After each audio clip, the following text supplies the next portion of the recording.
Ghana, and I wanted students to see like that, you know, in Ghana they have these beautiful braids.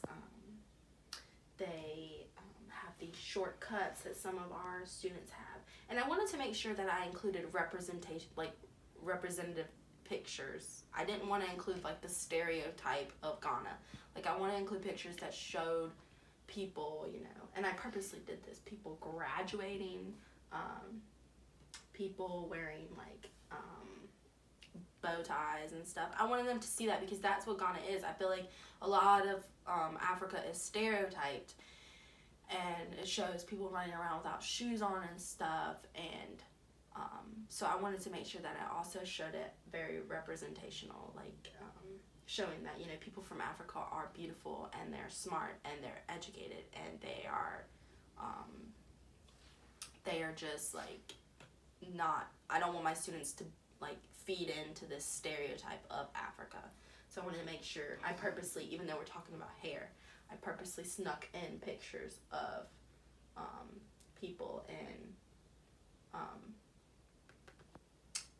caps and gowns and, you know, more westernized clothing.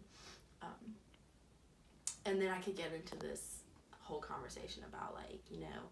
what is your definition of civilized? Because like a lot of people say people from Africa aren't civilized, but like what is your definition of civilized, and why is your definition the correct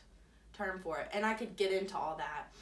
but we won't because we don't have time for all that, and that is for a later time. But it's there and I can talk about it. And then that would be the end of the slideshow, and I would say, you know,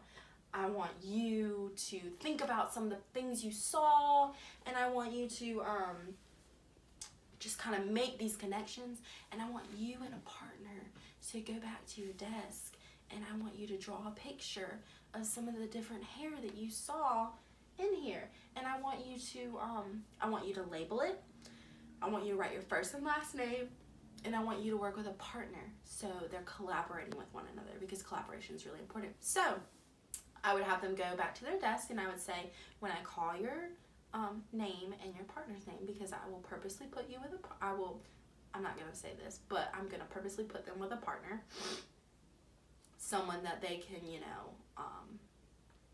I purposely create my groups and my partners based on, you know, different levels. So I'm going to put a child that is, you know, more processes stuff quickly with a student that processes stuff a little slower, so that they can, you know, learn from each other. And so I'm gonna put them together, and I'd have them go to their desk and draw a picture of, you know, something they saw in it, and I'm walking around listening to their conversations, listening to them talk about it, and I'm assessing them, and then they don't know I'm assessing them, but I am assessing them. And then I would have them come back, and I would say, all right, you're gonna share out what you did, and I'd have them share it out, and share with their classmates. And then I'd say, that's awesome. All right, I want you to tell me about what we learned today, kind of bring it all together, and then I would close the lesson, and I would say, take a deep breath in, because it is very important in our conscious discipline that we, you know, are constantly taking deep breaths in. And I would say, and now it's time for us to go out to